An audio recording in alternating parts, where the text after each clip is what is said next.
Hallelujah! প্রভুর গৌরব করি।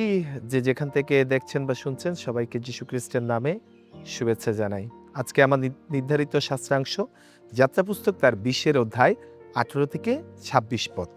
আমরা এখানে দেখতে পাই ১০ আজ্ঞা দেওয়ার পরে ঈশ্বর ইসরায়েল জাতিকে উপাসনা সম্পর্কে বেশ গুরুত্বপূর্ণ দিক নির্দেশনা প্রদান করেছেন।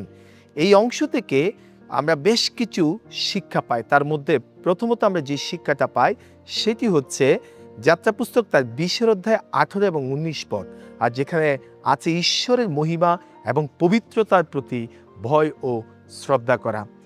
ঈশ্বর সর্বশক্তিমান এবং পবিত্র, তার উপস্থিতির প্রতি আমাদের গভীর শ্রদ্ধা এবং ভক্তি থাকা উচিত। দ্বিতীয়ত আমরা ২০ অধ্যায় ২০ পদে দেখতে পাই ঈশ্বর ভীতি মানুষকে পাপ থেকে দূরে রাখে বা বিরত রাখে। এখান থেকে যে শিক্ষাটা আমরা আসলে পাই তা হচ্ছে ঈশ্বর ভয় আতঙ্ক নয়, বরং তার প্রতি শ্রদ্ধা ও আনুগত্যতা। প্রকৃত ঈশ্বর ভীতি মানুষকে পাপ থেকে দূরে রাখে। তৃতীয়ত যে বিষয়টি আমরা দেখতে পাই ২০ অধ্যায় ২১ পদে ঈশ্বরের কাছে যাওয়ার জন্য একজন মধ্যস্থতার প্রয়োজন রয়েছে। লোকেরা দূরে দাঁড়িয়ে থাকলেও মসি ঈশ্বরের উপস্থিতিতে প্রবেশ করেছিলেন। এখানে যে শিক্ষাটা আমাদের জন্য রয়েছে তা হলো পাপী মানুষ নিজের যোগ্যতায় ঈশ্বরের কাছে যেতে পারে না।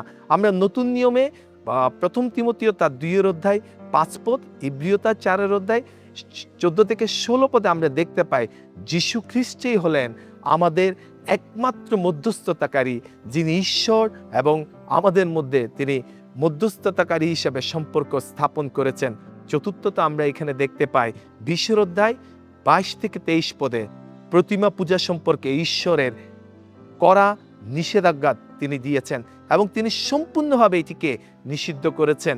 ঈশ্বর স্পষ্টভাবে বলেন সোনা বা রূপার দেবতা তৈরি করা যাবে না। এর মধ্যে দিয়ে আমরা যে শিক্ষাটি পাই সেটি হচ্ছে সত্য ঈশ্বরের উপাসনা করা গুরুত্বপূর্ণ এবং সেই সত্য ঈশ্বরের এই প্রশংসা আরাধনা করা প্রয়োজন। কোনো মূর্তি বা বস্তুকে ঈশ্বরের স্থান দেওয়া যাবে না। পঞ্চমত যে বিষয়টি আমরা দেখতে পাই ২০ অধ্যায় ২৪ থেকে ২৫ পদে ঈশ্বরের উপাসনা হতে হবে তার নির্দেশ অনুসারে, যেন আমরা ঈশ্বরকে গৌরবান্বিত করতে পারি, ঈশ্বরকে প্রশংসিত করতে পারি। উপাসনার কেন্দ্রবিন্দু মানুষের শিল্প কৌশল নয়, বরং ঈশ্বরের উপস্থিতি হওয়া গুরুত্বপূর্ণ। ঈশ্বরের উপাসনা তার ইচ্ছে অনুসারে হওয়া উচিত, বরং মানুষের ইচ্ছে অনুসারে যেন সেটি না হয়। ষষ্ঠত আমরা যে বিষয়টি দেখতে পাই ২০ অধ্যায় ২৬ পদে উপাসনায় বিনয় ও পবিত্রতা অপরিহার্য।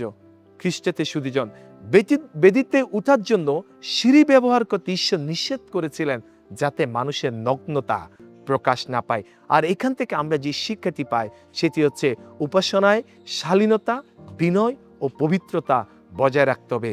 ঈশ্বর বাহ্যিক জাঁকজমকতার চেয়ে হৃদয়ের পবিত্রতাকে তিনি গুরুত্ব দেন এবং তিনি মূল্যায়ন করেন। আমরা দেখতে পাই ঈশ্বর তিনি বলেছেন মানুষ বাহ্যিকতা দেখে, কিন্তু ঈশ্বর তিনি অন্তঃকরণ দেখেন।